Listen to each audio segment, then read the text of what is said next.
Assalamualaikum warahmatullahi wabarakatuh. Saya Haji Samsuddin, Ketua Unit Pengelola Usaha Bisnis Pondok Pesantren Al-Faqihil Muqaddam 2 yang terletak di Jalan Tanjung Makmur, Dusun Tanjung Gundul, Desa Karimunting, Kecamatan Sungai Raya, Kepulauan, Kabupaten Bengkayang, Kalimantan Barat.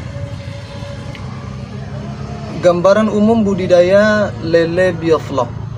Dalam hal ini kami akan mempresentasikan bisnis plan budidaya lele dengan sistem bioflok.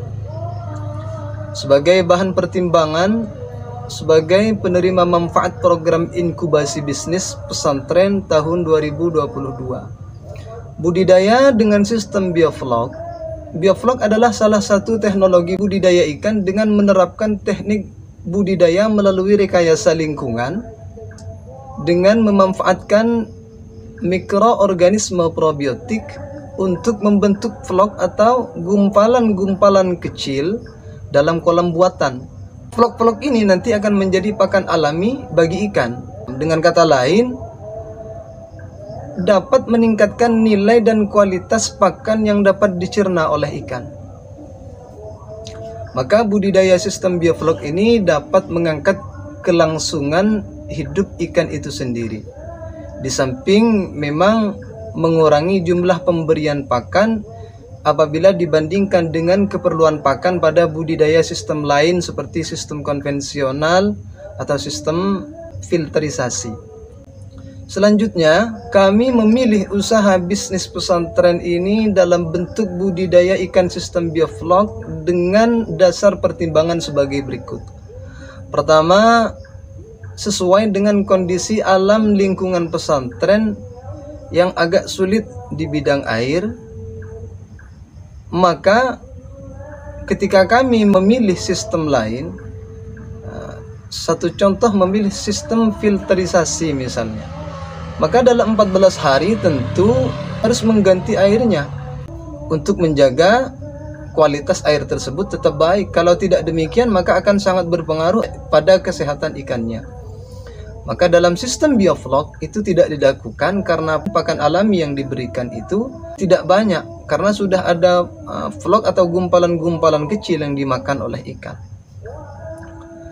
Selanjutnya, karena pesantren kami tidak memiliki lahan yang luas.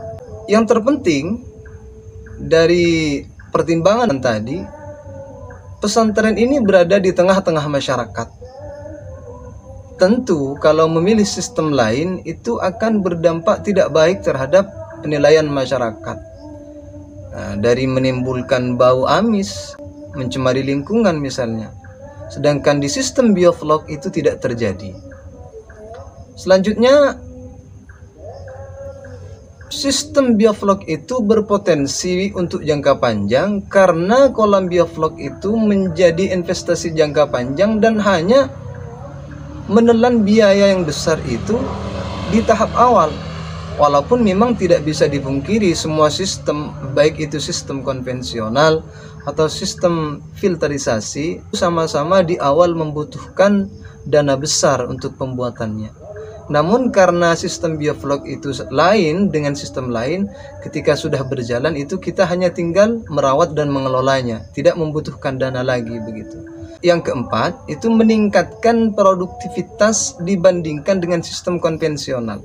Karena setelah kami dengan teman-teman kami itu menganalisa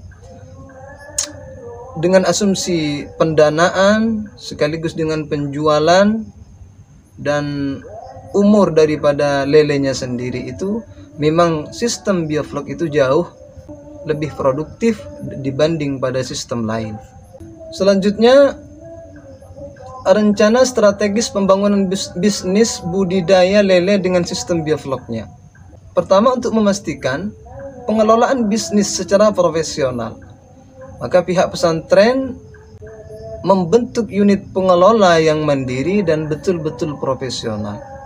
Dan pihak pesantren itu berkoordinasi dengan Dinas Perikanan, Dinas Kelautan di Kota Bengkayang, dan membangun kerjasama dengan pihak penjual bibit lele.